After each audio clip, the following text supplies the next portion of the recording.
Les femmes et les filles du Burundi, membres du réseau des femmes de foi, des partis politiques et de la société civile, se sont réunis dans un atelier d'échange et de réflexion en date du 20 octobre 2015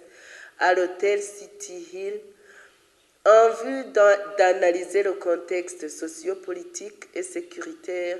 et de dégager des actions concrètes à mener pour un retour rapide à la paix et à la sécurité au Burundi. Cet atelier a été organisé par la Commission épiscopale Justice et Paix en collaboration avec le réseau des femmes de foi avec l'appui du Bureau de l'Union africaine au Burundi. Considérant le contexte que traverse le Burundi, les conflits politiques résultant d'une interprétation contradictoire du processus électoral de 2015 et de la candidature du président Pierre Nkurunziza, considérant le climat d'insécurité et les violations des droits humains et les assassinats qui en ont suivi et qui continuent à s'observer et à s'aggraver du jour au jour, les parents et le Burundi qui ne cessent de perdre leurs fils et filles sans aucun secours,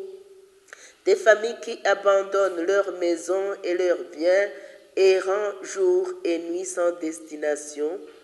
considérant que ces actes ignobles sont commis par des groupes variés qui ne cessent de se multiplier dans un contexte où il est supposé que le désarmement de la population s'intensifie. Les femmes réunies à l'atelier soutiennent cette action du gouvernement de désarmer la population et tous les groupes qui détiennent illégalement les armes à feu, mais demandent et exhortent le gouvernement de mener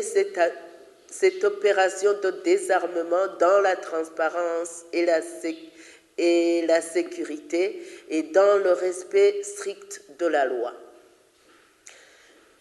Ainsi, nous, femmes et filles membres du réseau Femmes de foi, des partis politiques et des organisations de la société civile,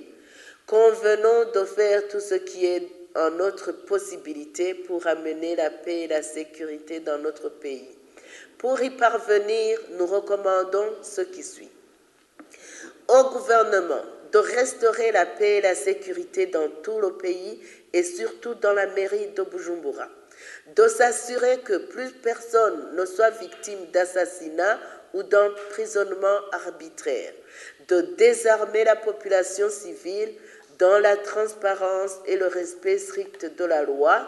en la matière,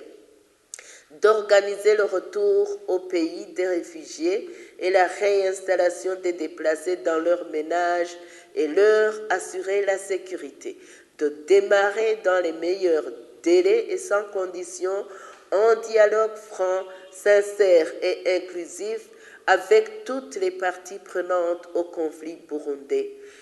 et de mener une campagne de sensibilisation de la population pour un retour à la paix. Nous recommandons aux partis politiques de s'abstenir d'endoctriner et d'impliquer la jeunesse dans les conflits, de recourir à un discours qui rassure la population et de se préparer à emprunter le chemin du dialogue pour résoudre la crise burundaise. Aux confessions religieuses, nous demandons d'organiser des enseignements sur la tolérance, le respect mutuel, l'édification de la paix et la sauvegarde de la sécurité. Nous demandons aussi de contribuer au retour des réfugiés et des déplacés dans leurs ménages. Aux amis du Burundi, organismes internationaux, organisations nationales et sous-régionales, nous recommandons ce qui suit. Appuyer d'une façon effective et substantielle le dialogue entre les parties en conflit au Burundi, apporter un appui technique et financier au Burundi pendant le dialogue, apporter un appui aux organisations féminines au cours des échanges pour le retour à la paix au Burundi, apporter leur contribution aux victimes de la crise que traverse le Burundi. Aux hommes et femmes vivant au Burundi, nous demandons de se méfier de tout ce qui les détourne des idéaux d'unité, de paix et de sécurité partout où ils sont, et de soutenir et apporter leur réconfort aux victimes de la crise. Nous demandons aux femmes et filles burundaises d'être des artisans de la paix partout où elles sont, dans leur famille et entourage, et de condamner et rejeter tout ce qui viendrait perturber la paix et la sécurité.